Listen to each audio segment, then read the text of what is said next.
Welcome on into another edition of Love of the Star. It's Bears week. Duh Bears, duh boys. We got it on Sunday. Of course, you can listen on the flagship home 105.3 The Fan across the Dallas Cowboys radio network.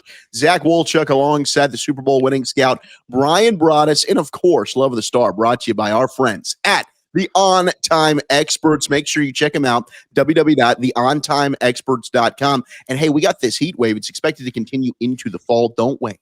Get relief today if your air conditioner isn't working properly. Brian, I had a scare overnight. I was thinking, my God, it's getting a little bit steamy in here. So call the On-Time Experts. They're going to come to your home the same day, backed by their Stay Cool guarantee. OnTimeExperts.com and click the Book Now button, and you're going to pay less over time. They're going to correctly diagnose your issue. They're going to fix it right the first time, and that's important because a lot of people, they might not fix it right the first time. Then they got to come back. There's no hidden fees with the On-Time Expert. There might be some hidden problems, though, with this Cowboys defense, Brian. I know you've been doing the tape study. I've been knocking out this tape study. We've been talking about it. You have on multiple platforms. Let's just go ahead and put a bow on the Giants before we move back into the Bears. Your takeaways from the All-22, just reflecting back on what happened on Sunday. Yeah, I think that there were some things that were very positive when you look at offensively what they were able to do.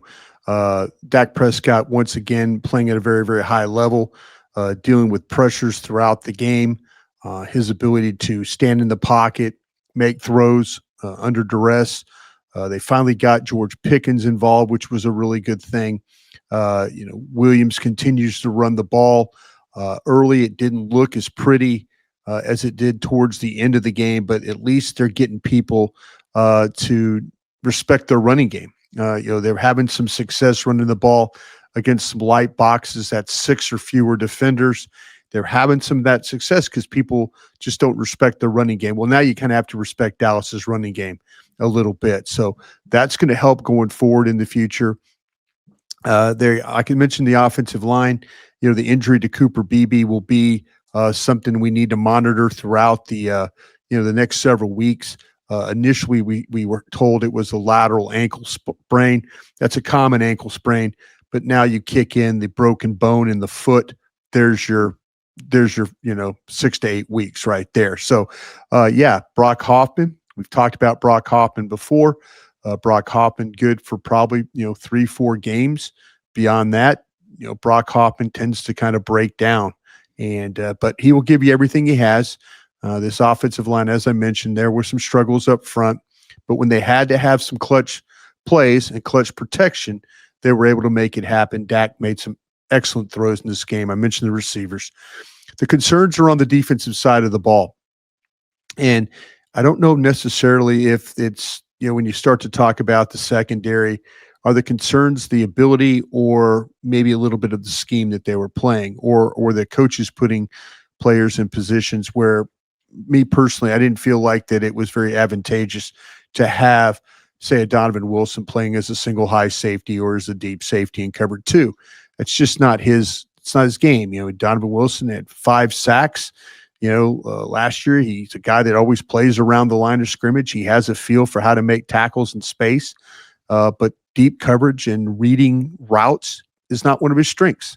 And we've seen that over the years. We all love Donovan Wilson as a player, but we all know his limitations as well. I'd like to see that the coaching staff kind of find that same understanding that we've all had here. The corners with Diggs, Diggs coming off the knee injury. Does he have his burst? Probably not. Is he getting back in shape? Probably so. But if you're going to give talented NFL receivers 8 yards of cushion and let them run on you, you're going to have some problems. Some of the best corners in the league can't play zone coverage because what happens is they have to react. And then if you have no collision at the line of scrimmage or no way of slowing these routes down, you're going to have some problems. And the Giants clearly saw the Cowboys playing extensive zone coverage against the Eagles, and they do that out of necessity because of Jalen Hurts. Jalen Hurts traditionally does not play zone coverage very well. And you came back, and this is a Matt Eberflus thing. He comes back against a veteran quarterback who has seen a lot, and their game plan clearly was to run vertical routes and protect their front and then throw the ball down the field. And, we talk about protecting the front. Dallas's pass rush has been non-existent. Now there's Mhm. been some pressures, and the one pressure that you got in that game that was key led to an interception. So that just shows you that if you're able to affect the quarterback, well, then some good things can happen. So yeah, they've got a lot of issues that they're going to have to correct with the pressure. They're going to have to figure out a way with is Clowney. I don't know if Clowney is necessarily the answer, but it's an option. And it seems like that every option that I've talked about, and you mentioned on all my platforms, and I'm on a lot of them, every option I've talked about at defensive end has not panned out to where I thought it would be. With the Marshawn Nealons, the Fowlers, these guys, Ezaraku, we talked about him in the draft very extensively. Yeah. It does look like the same guy rushing the passer right now. There's been some flashes of it, but not the same guy that was first step, explosive quickness, winning underneath, winning on the edge, breaking blockers down. He looks like a very ordinary pass rusher that's kind of trying to find his way and not use the talents that he showed at Boston College. So it's not just him; it's everybody that's lining up at edge, with maybe the exception of Houston, Mhm. who has shown that with minimal time he's able to get some pressures, and then he was able to generate a sack. So some really good things on the offense. We said some bad things on the defense, but when they had to have some stops in the overtime period, they found a way to get a couple of stops, and that's what they needed. Yeah, I guess if we're grasping for the positive, when they've needed to get stops the last two games to give themselves a chance, they have found a way to do that. They But have. I think that was alarming. I really thought they'd be able to get after Russell Wilson, and it Me was too. less confidence in the Cowboys' talent. It was really just the Giants' offensive line. They were banged up. They're not a good unit. And the fact that Sam Williams, all the names that you listed, struggled. Now the defensive tackles have been good. It's crazy the flip that we've had in 2 weeks, where it's like Kenny Clark and Osa Digizua and Solomon Thomas. These guys are really playing well. But what we Yeah. thought was a deep spot on the roster, the edge group, not performing. Well, we remember from training camp that Solomon Thomas was showing some successful pass rush, and him and Coach White Cotton on the defensive line, they seemed to be a very good pair together. And Solomon was having a really good training camp. I know the 12 practices I got to watch, it appeared that every day there was one or two reps where he was winning with quickness. He was giving Tyler Smith some problems. He was giving, Tyler Booker problems. Mm-hmm. Those are not. It's not like you're dealing with backup guys who are on the practice squad or no longer employed. He was winning against your starting starting guards and sometimes even the starting center. So yeah, I think that at him, guys like Winfrey, I felt like with Winfrey getting hurt, that was kind of a difficult thing, but they found a way with this group with Osa and and Clark has been a great addition. Jay Toya has been at times when he's had to play has been good. With a guy that big, you're not going to get sack numbers, but you're going to get, physical point of attack, hold it, and then, let these, we always talk about let linebackers run, but it's mainly let other players get to the ball. Yeah. So they've done a really nice job with that. Right. You just hold up the offensive lineman. They can't climb Right. to the second level, which Cooper Beebe's injury, and just to kind of go through the injuries quickly before we transition into looking at the Bears, that is something where you're giving up a lot of power. I mean, if you look at the biggest difference between Cooper Beebe and Brock Hoffman, something we were really excited about, Brian, was just the movement and the power that those three could get inside from Smith, Beebe, and Booker. Brock Hoffman, you did see one muffed exchange that almost cost him the game as soon as Brock Hoffman comes in. You always got to worry about that with the new center. Certainly a gritty, tough player. You're right. He's going to mix it up. He's going to add some attitude to that offensive line. But that's one thing we complained about with Tyler Biadasz when he was here. Bigger, stronger defensive tackles would give him problems. And I wonder now the stability that Dax had in front of him. And BB did give up a pressure that led to Dak's interception in that Giants game. But, what are you losing for 6 weeks at least now with that transition to Brock Hoffman? We'll have to see moving forward. Yeah, Brock Hoffman is a battler. but he's not Cooper Beebe. He's going to give you awareness. When he's uncovered, is he going to help? Is he going to be like a guy that's going to give a shot in the ribs to somebody, when he's uncovered and he's helping? Is he going to kind of mix it up? Sure. He's an attitude player. He's an into the echo of the whistle type of player. Yeah. He's going to be around a pile. He's going to push guys down. You got to be careful. He is an antagonist. He likes to try and just be on the edge blocking, and that's a respectable thing. But you got to be careful nowadays with these officials. The first couple of weeks we've seen these officials with unsportsmanlike penalties, unfortunate calls. I mean, we saw what happened with George Pickens in the Philadelphia game. I mean, that was a rodeo move. He was trying to bulldog the linebacker there. I mean, or the safety, actually Reed Blankenship. So you got to be careful. And like my guy does, he plays to the echo of the whistle, and hopefully that the games that he has to play, that the drop off is not as steep as it is. But I think Cooper Beebe was playing at a really, really nice level. Unfortunately, and he gets hurt, and now you have to kind of navigate that for the next several weeks. Big gut punch for me and the rest of the BB stands, but one of the best eaters on the team now stepping in, according to Jake Ferguson, who joins us weekly on the G-Bag Nation, said it can be a little disgusting, actually, at times, watch the way that Brock Hoffman's able to put down some food. By the way, he's got a good TikTok channel, Brian. If you want to check out Brock Hoffman's TikTok, very entertaining follow there if you're interested, Cowboy fans. Other injury updates, Trayvon Diggs, no more limitations, according to Brian Schottenheimer. And then Deron Bland, a little bit of confusion. Steven said it's a long punt that he's going to be able to play. And then Jerry just mixing up Cavante Turpin and Deron Bland and their status on Sean and RJ, the morning show on 105.3 The Fan yesterday. It doesn't appear that Bland is probably going to play. We'll get the injury report today. And then Cavante Turpin with that neck, it's been in the brace. He said everything was all clear. I don't know if you've heard any more information on those two. Yeah, I think that you're absolutely right. It's likely that you're going to get Turpin and not likely you're going to get Bland. The Bland one was going to be a couple of games. And so that is, that's kind of the status of where you're at right now. Diggs will be, as you mentioned, full go for where he needs to be.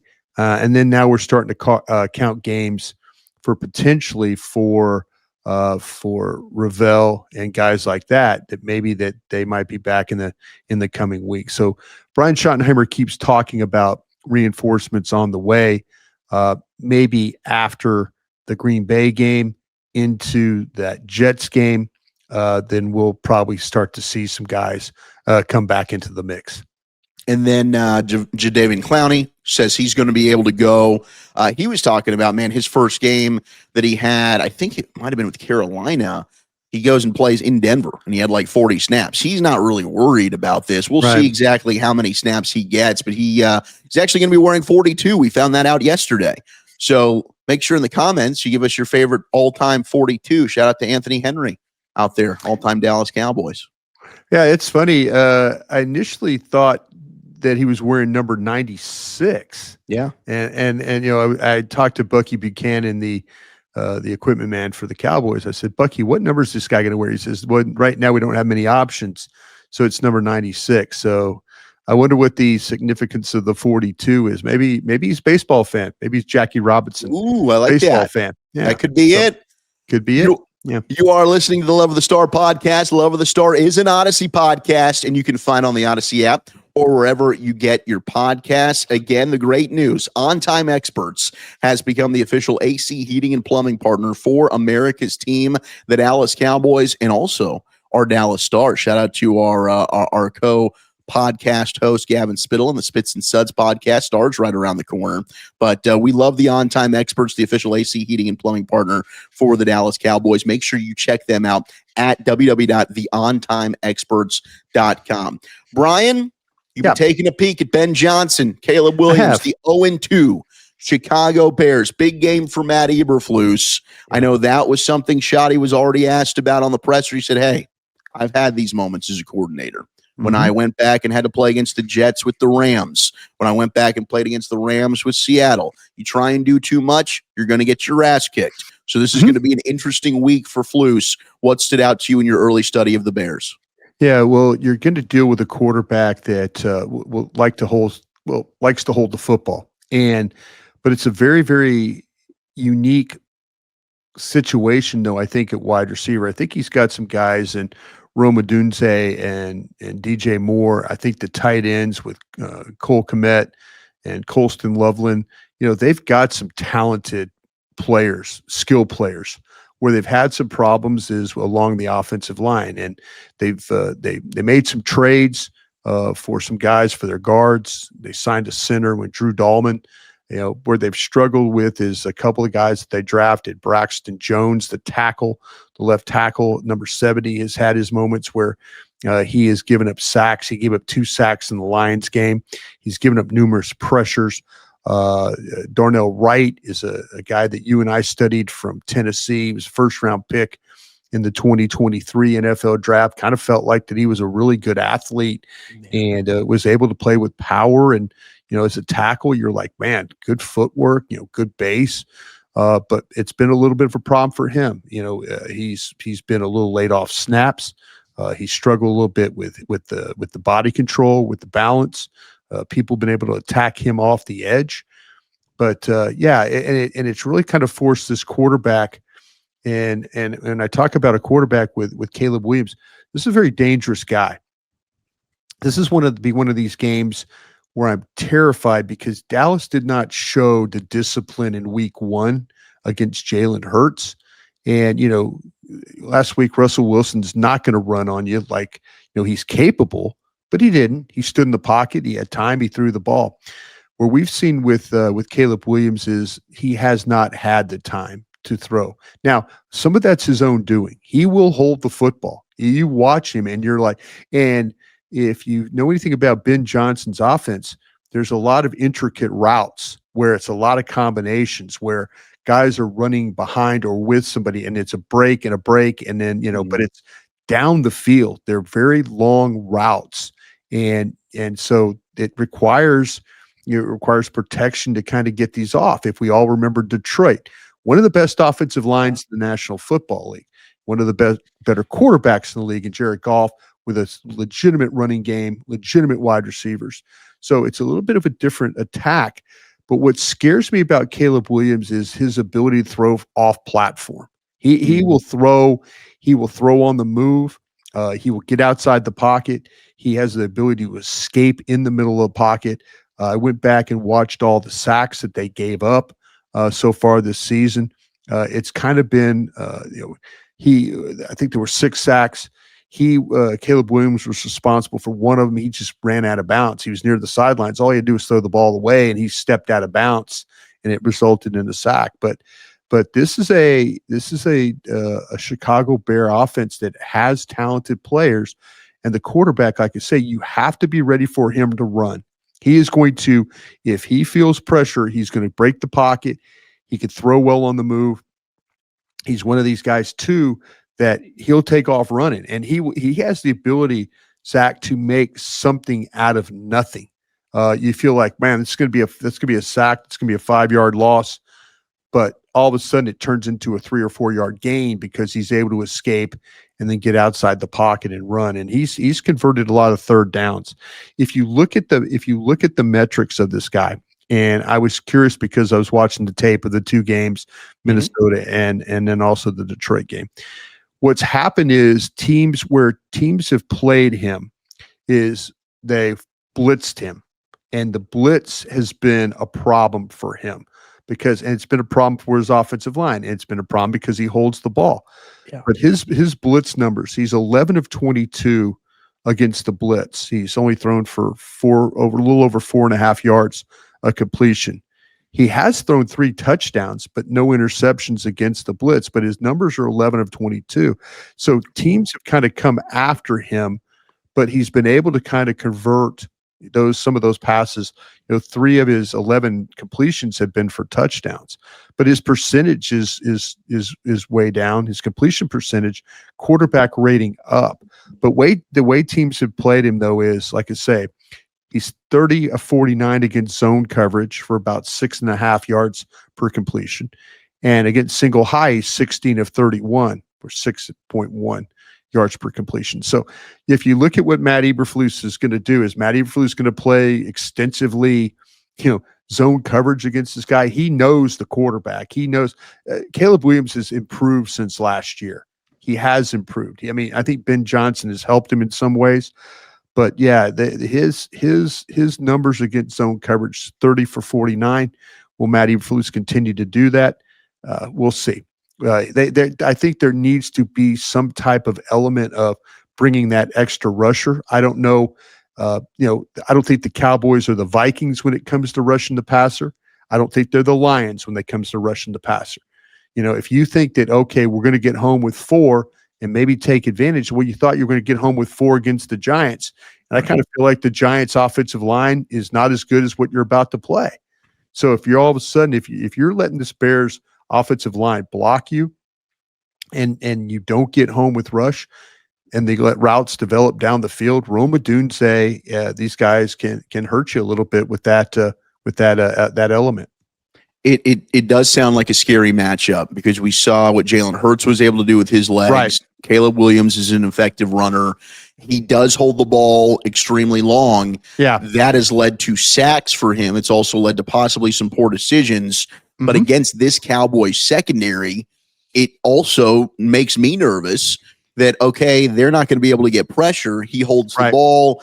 And now you're asking your secondary to hold up in coverage, which is a really tough ask. Maybe he's able to create some big plays, which we saw him do, and a big reason why he was the number 1 overall pick coming out of USC. So that's going to be a challenge. I wonder if the tight ends, in your opinion, Cole Kmet, Colston Loveland, one thing that was certainly a big issue for the Cowboys against the Giants was their coverage with their linebackers. I thought Kenneth Murray had a much better game in week 2.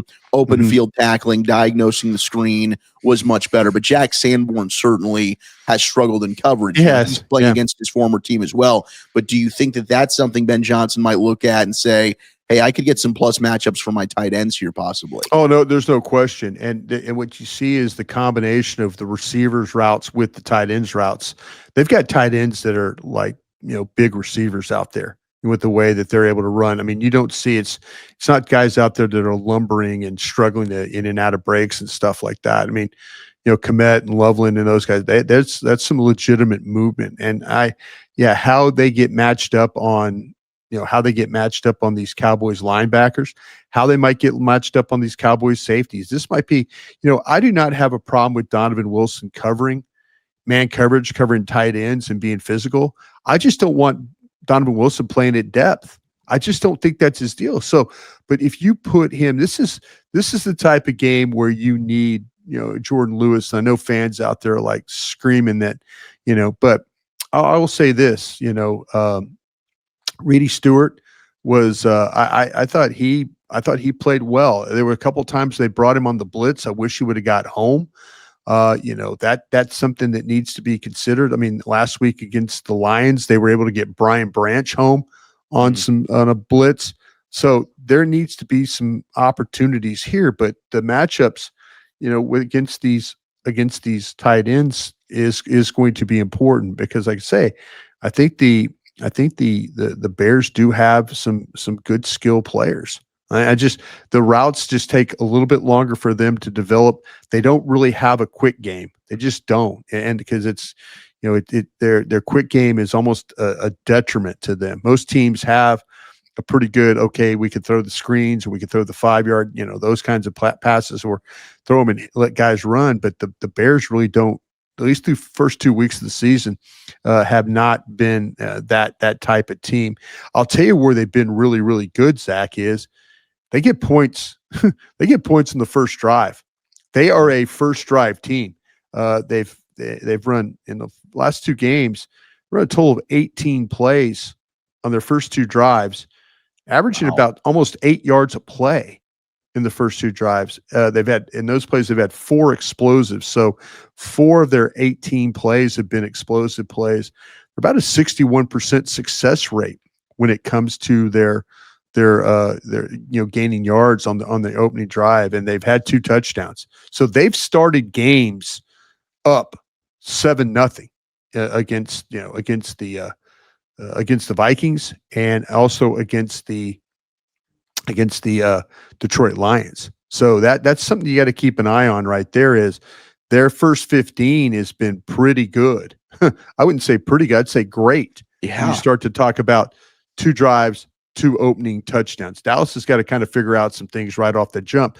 They were last year, the Bears were one of the worst teams in the league when it came to opening drives. They were last in yards per play. They were last in explosive plays, and they were last in successful number of plays of gaining 4+ yards. I mean, they've gone from basically last to first when it's come to these opening drives. So the Cowboys have got to be ready right off the jump that something like that, don't let the Bears, get that type of start on you. Yeah, and the Cowboys gave up a touchdown and a field goal in their last 2 games on the opening drive. So that's those scripted plays. You're right. Okay, before we slide into the Dean Julia mailbag, I know some of the feedback we got, obviously, your journey through the NFL.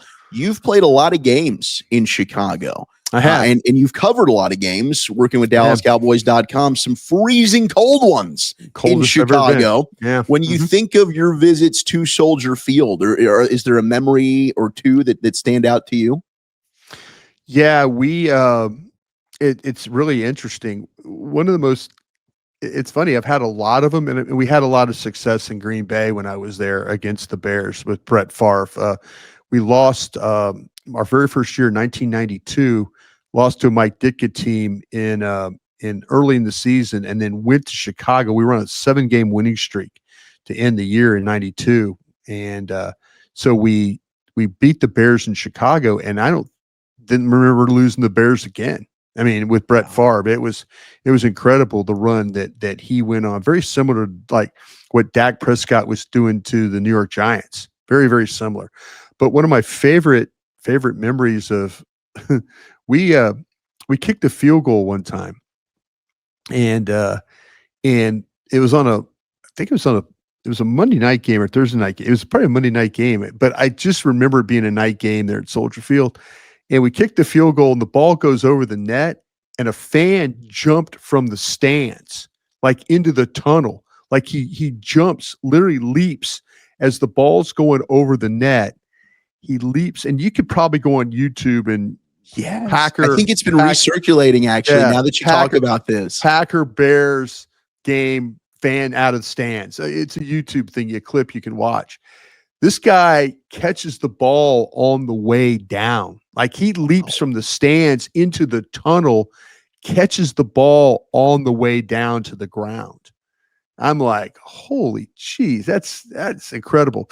But you also mentioned too, the coldest, and I've been on the sidelines for a lot of NFL games. I mean, a lot. And the coldest game I've ever experienced, NFL game, was in Chicago at Soldier Field, and it was a Cowboys game. And it was the Cowboys versus the Bears there. And man, that was, I just remember doing pregame stuff, and my face, I was talking with Steve Dennis at the time on Channel 11, and my face was just like slush. I mean, I was trying to talk, and my face was so numb that I was bundled up, but man, it didn't matter. And so I'm talking about Sean Lee, and I'm like, well, Sean Lee's gonna play a good type of game, and I couldn't even get the words out. My face was that kind of, I had that Tom Coughlin face, that championship game against the Giants and the rosy Packers. cheeks, rosy. I had that kind of face, and but man, it was it's always I've been there, of course, before it was that they landed the spaceship in the middle of. I was there at the old Soldier Field, which is very, very historic there in the Chicago district there. So it's a great place to play, man. Because you're right downtown, and you take the bus to the game from the hotel, and you're going through the city, and then boom, you're right at the stadium. So it's a pretty incredible venue that way. Yeah, that was when the schedule comes out. I'm sure our friend Christy Scales was like, "Oh, thank goodness." At Yeah. Chicago, week 3 in September. We don't have to do that in Well, December. I told Christy one time, and I think it was the game that I was talking about, the cold game, and I told Christy about that a motorcycle vest, like these motorcycle riders have heated vests. And I Oh, think pro I learned about this being in Green Bay because of Green Harley Davidson being in Milwaukee. And so I learned about the heated vests from the bikers and that were up there in Wisconsin. Wow. And so Christy went and ordered. So she got a heated vest. And she said if she didn't have that, it would have been really, really bad for her. I was just down there for pregame stuff and postgame stuff, but she was there the whole entire time. And it was, I think she roasted marshmallows. I think that's the sideline where she roasted marshmallows. Okay. Yeah, on the That's with awesome. the heater thing. So yeah, Jeez. a lot of history there with the Bears and the Cowboys. Yeah, I'm excited. We'll, of course, get more on Friday. We'll have another Love of the Star episode for you. We'll get into that Bears defense and some more thoughts as we get ready for pregame. We'll have more, of course, the injury reports and stuff to go over as well. All right, you're listening to Love of the Star. Love of the Star is an Odyssey podcast. You can find on the Odyssey app or wherever you get your podcasts. Zach Wolchuk alongside the Super Bowl winning scout, Brian Broaddus. Let's get to our Dean Julia mailbag. And Dean Julia, well, he's up first here, Brian. Mm-hmm. Got a couple of questions from our buddy Dean. Do you anticipate a trade or benching of Donovan Wilson at some point to give some runaway to one of the younger guys, Brian? No, I don't. I think that they're going to figure out. We'll see if in coverage, maybe if they want to play some single high stuff or they want to play the two deep stuff, that maybe we see Wanye Thomas. I think Wanye Thomas is a better cover guy. I think Donovan and Bell are very similar in their ability. I think Bell, the underneath coverage, I think could be very much in play. But if you want to play true deep safeties, two deep safeties, I think Wanye Thomas might be the guy that you want to substitute. If you want to just start to see, if you just want to get, you want to give a little bit of back and forth that way. I think that might be the thing that you want to look at. But no, I don't think he gets benched unless they continue. If they bench him, it's the coach's fault, because I don't know how you can watch him and not see that he's going to struggle. That is, you're asking him to do something that is very, very difficult for him to do, and it's not his fault. That's just the way he's built, And but if you're going to let you're going to let wide receivers run up the field without collisions and without redirect, Deion Sanders ain't going to cover some spot. Yeah. Darren Woodson ain't covering anybody that playing that way. So yeah, no, I don't see them. I see them maybe looking at Wanye Thomas, maybe, but I just don't think that they're going to bench Donovan Wilson. Yeah, I think the big thing to me that stood out with Dono is the C on the chest. He's a captain, and he got voted as a captain. Yeah. So that to me was kind of reasoning, because I thought maybe he would be a cap casualty. I didn't really think, knowing his game. Got a lot of respect for him, man. They hearing what Flus wants to do, like, does he fit their defense? But clearly, yeah, they do. He's loved in that room. Yes. And he's a big hitter, and he can make turnovers for you. I mean, you saw the interception. Like, as bad of a game as it was, he comes up with the first turnover of the Cowboys season, and it ends up, resulting in a victory for you. So I agree with everything you said there. I do like the potential of, and I don't know if Luce will do it, but what you talked about, if you need a blitz, Caleb Williams, Donovan Wilson's probably one of your better blitzers. That could be a way that, all right, you're using him to his strength there. That might be interesting moving forward. Yeah, if you put him up, maybe you put him up in coverage like he's going to carry a tight end, and then you blitz him that way. He played to his strengths. There's a reason why. He is he a perfect player? No. Is he missing space? Yes, at times. Will he get a big play like he did the interception? Yes. There's not reasons to take him off the field unless you do something ridiculous by putting him into positions where he's not going to have success. That's more coaching than it is Donovan Wilson. And I like Matt Eberflus. I like Matt Eberflus a lot. I think Matt Eberflus is a good coach. I don't agree with, asking a player to do something they're not capable of doing. I think that's I think that's not what coaching is. And I don't know. I think both of us, Dean, had another question. We were looking at each other in the press box during this, but can you explain the whole playing 10 yards off on 3rd and short? Like, what in the No, world are we doing there, boys? really can't. Yeah, I really can't. That's I mean, there's you respect speed and things like that, but I don't know about, like I said, there were several things in that game that, maybe I could say that Jalen Hurts was just not a good. He's just not good against zone coverages. He really has struggles, and but you let a veteran quarterback that's gotten protection and a guy that throws the deep ball. We haven't seen Russell Wilson throw a deep ball like that, but that was historic. I mean, we haven't seen an air yards number like that since like 2018. I mean, it's been a long time before we've seen a quarterback have that kind of success throwing vertical routes. Yeah, I think it was the second best game statistically Russell Wilson's had in his entire career, and he's played a lot of football. That says a lot. Rob wants to know, why isn't James Houston getting more playing time? There might be something about like with James Houston, and I think you've got some really good theories, and I'll let you carry this one. You tell me why you think that maybe they're not playing James Houston as much. Yeah, I mean, because I wondered the same thing. I mean, James Houston steps on the field, and it's like, wow, he flashes, immediate production, boom, there's a sack. But if you're talking about, 12 snaps, I think it was, the only thing that I could think of, Brian, and I pitched this to you, was he played spring football. So I think you might be onto something. You're going to wear the guy down. I don't know. I think you're onto something there. But he listen. I'll let you finish if you just give me a second here. Good. I think that, to me, I have yet to be right about any of these edge rushers. I mean, I feel like, don't ask me about the edge rushers, because I don't feel like I've been right about them at all. I just don't. I feel like that, to me, it's been one of those deals where, like, let's see Ezraku. Okay, well, that looks a little rough. Oh, let's see what Marshawn Nealon looks like. Could be a good game for Marshawn Nealon. It doesn't work out that way. You just kind of, wow, that Dante Fella, I mean, he had double-digit sacks. He's going to do a good job for you. It hasn't. I haven't got an edge rusher right yet, and so I've kind of to the point where I'm like, I don't know. Did I over-evaluate this position coming into camp? Was that a problem?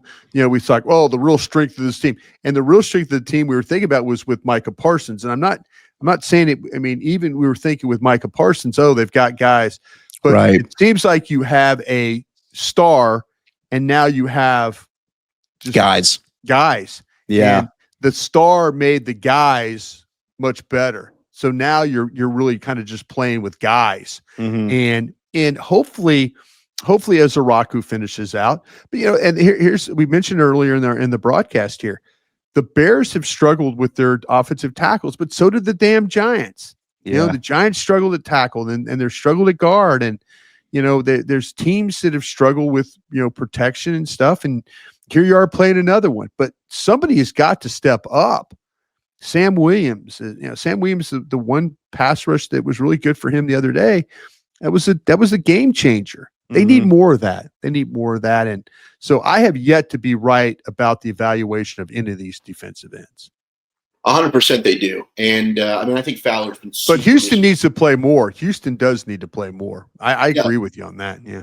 Yeah, and it is. It's like the only thing I could think of is just to preserve him for 17 games. Like, are you worried about, he went straight from spring ball into training camp? Is he worn down a little bit? You want to make sure that he's able to be something for you. But Fowler needs to step up. That's the guy that had 10 sacks last year. Right. Armstrong, right? He didn't have a lot to play off of. Fowler's been super disappointing. Sam Williams coming off the injury, maybe he needs time if we want to be positive here. Nealon really good in week 1, poor in week 2. Right, we need to get consistency in year 2 here. And I'm still a believer in Donovan Ezraku, but gosh, he really does look like a different player right now. Yeah. All right, last one here in the Dean Julia mailbag.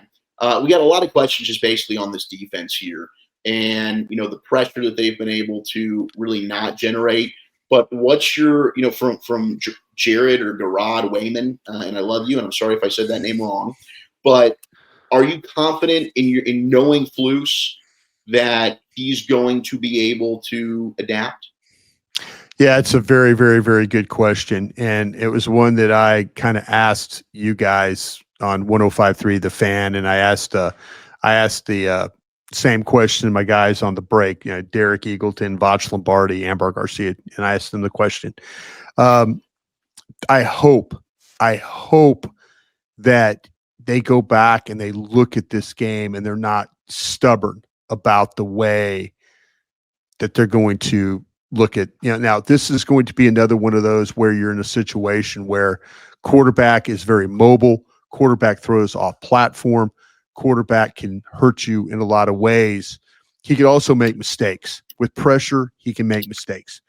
But what you need to do is that you do need to figure out ways like, hey, I'm not going to sit in cover two or single high with players that don't are not comfortable playing that way. I'm not going to do that. And I would hope that it's not turns into, oh, well, here's another 98% game of zone coverage. And all of a sudden we're talking about, wow, it was a Cowboy victory, but wow, what a great day for Rome Odunze. What a great day for DJ Moore. What a great day for Cole Kmet. We don't need to hear that. We need to hear that their secondary was not giving up plays down the field, big chunk plays. So my hope, and knowing Matt, I've known Matt a long time. I like Matt a lot. I keep saying that, but please, Matt, if you're listening to our program, please don't be stubborn about this. Feel free to kind of put some guys. If you don't feel like that Donovan Wilson can play two deep coverage or single high coverage, don't put him in that situation. I'd hope he's not that stubborn. Brian, thank you so much, man. It's always a blast getting to talk Cowboys football with you. We'll be back, of course, on Friday for another edition of Love of the Star. You've been listening to the Love of the Star podcast, and you can find it on the Odyssey app or wherever you get your podcasts. And don't forget, shout out to the On-Time Experts. We love you. You can find out more at www.theontimeexperts.com, as Love of the Star is proudly presented by the On-Time Experts, the official AC heating and plumbing partner for the Dallas Cowboys. I'm Zach Wolchuk. That's the Super Bowl winning scout, Brian Broaddus. Until next time on Love of the Star, hugs and hand pounds, everybody.